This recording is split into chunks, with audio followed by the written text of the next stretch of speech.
Hello, everyone. Welcome to Kudlow. I'm Larry Kudlow. So President Joe Biden finally banned imports of Russian oil and natural gas. That's a big news story.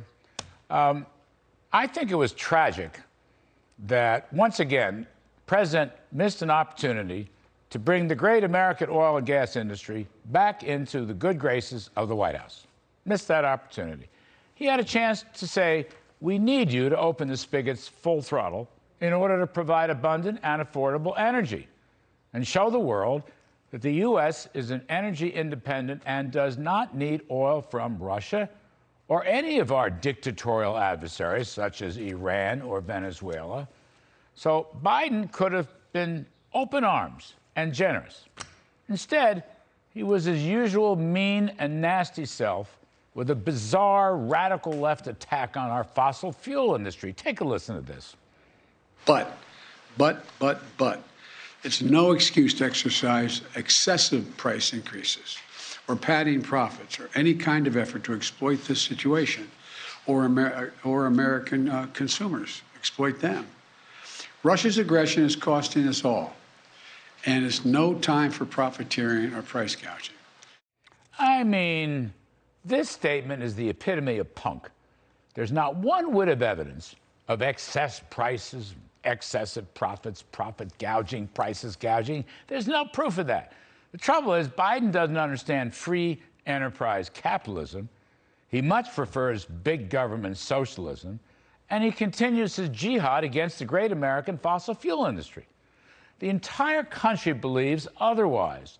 Polls continue to show Republicans, independents, even Democrats believe we need to ramp up oil and gas production. And it's just common sense. First of all, because energy independence sticks it to Putin and his war machine finances. Second, because energy independence will help Americans with abundant and affordable prices. Instead, Biden's zealous left-wing Green New Deal ideology leads him and Vice President Harris and Pete Buttigieg and others to proclaim that electric vehicles will restore energy independence and defeat Vladimir Putin. Right. Not even Elon Musk, the king of electric vehicles, has said we have to produce more oil and natural gas. Even Elon said that. By the way, Biden could have extended an olive branch by commending oil companies like Exxon, BP, Shell. They all self-sanctioned against Russian oil and oil trading. And while Biden took a poke at Wall Street, the fact is the vast majority of oil and gas lenders are also self-sanctioning now.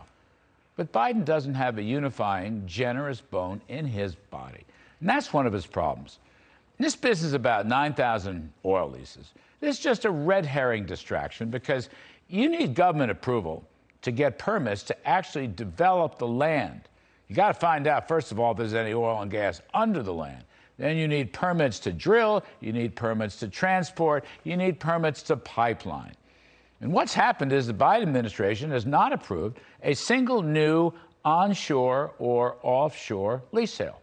Zero. There are 6 applications right now for new LNG export operations that have been frozen by Jennifer Granholm at the Energy Department. The Interior Department has put a freeze on leases on federal land. The EPA is frothing at the mouth over this nonsensical social cost of carbon.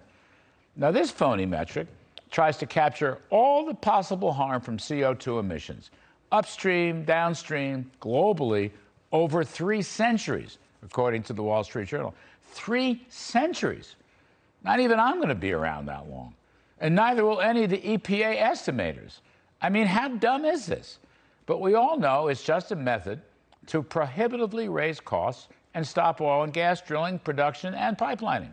So no wonder the industry is doing less than it could. You know, Biden's jihad against fossil fuels has deterred capital investment, and who can blame these companies? Now, the actual Russian imports are running about 650,000 barrels per day. Only about 200,000 of that is used for gasoline refining, the rest for distillates. Now, I think energy markets and prices have already discounted this. But experts say without Biden's regulatory war, The U.S. oil industry could get back to 13 million barrels per day in the months ahead. Currently, they're at 11.6 million. Just before the pandemic, they were over 13 million. And Biden says there's record production. He compared it to 2017, huh? Well, they're just flat wrong. We're about 1.5 million barrels per day short of the prior peak that was in early 2020. Why does he say 2017? Why not go back to Papa Bush? Why not Jimmy Carter? Or why not Richard Nixon? I mean, I bet we produced more barrels than they did.